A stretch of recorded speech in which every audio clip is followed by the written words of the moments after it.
Occasion ఏదైనా location ఎక్కడైనా తెలుగువారి వేడుక అంటే ఆలివ్ మిఠాయి ఉండాల్సిందే. మిఠాయి అంటే ఆలివ్.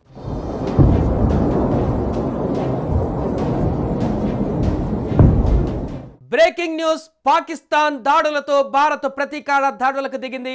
పాకిస్తాన్ పైన బాంబుల వర్షం కురిపిస్తుంది. పాకిస్తాన్లోకి చొచ్చుకు వెళ్లి మరి భీకర దాడులు చేస్తుంది. ఇస్లామాబాద్, లాహోర్, సియాల్కోట్, బహవాల్పూర్లో భారత దాడులు కొనసాగుతున్నాయి. ఇస్లామాబాద్ పైన డ్రోన్లతో అటాక్ చేస్తుంది. భారత్ ఆర్మీ స్టేషన్ల పైన అటాక్ యత్నించిన పాకిస్తాన్ విఫలమైంది. అటు పాక్ దాడులపైన భారత రక్షణ శాఖ స్టేట్మెంట్ ఇచ్చింది. పాక్ దాడులను సమర్థవంతంగా తిప్పికొట్టామని చెప్పింది. పాక్ దాడులతో ఎలాంటి ప్రాణ నష్టం జరగలేదంది. భారత్ దాడులతో ఇస్లామాబాద్, సియాల్కోట్, లాహోర్, బహవాల్పూర్లో అంధకారం నెలకొంది. పాకిస్తాన్కు చెందిన 3 ఫైటర్ జెట్లను భారత్ ఆర్మీ కూల్చేసింది. అంతేకాదు పాకిస్తాన్ ఎయిర్ వార్నింగ్ సిస్టమ్ను కూడా ధ్వంసం చేసేసింది.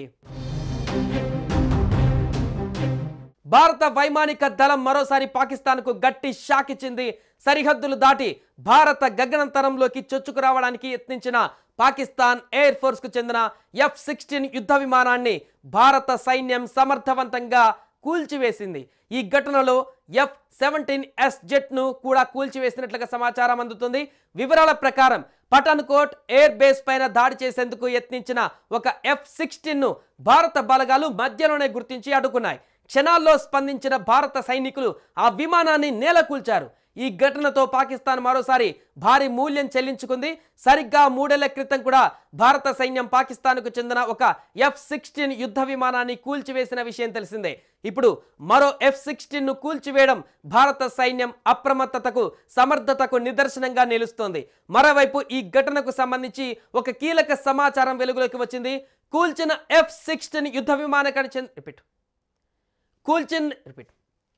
కూల్చివేసిన F-16 యుద్ధ విమానానికి చెందిన పాక్ పైలట్ను భారత ఆర్మీ అదుపులోకి తీసుకున్నట్లుగా తెలుస్తుంది. విశ్వసనీయ వర్గాల సమాచారం ప్రకారం ఆ పైలట్ను జైసల్మేర్లో అదుపులోకి తీసుకున్నారు. దీనికి సంబంధించిన పూర్తి వివరాలు ఇంకా తెలియాల్సి ఉంది. సుమన్ టీవీలో మీ పర్సనల్ అండ్ బిజినెస్ ప్రమోషన్స్ కోసం కింది నెంబర్కి కాంటాక్ట్ చేయండి.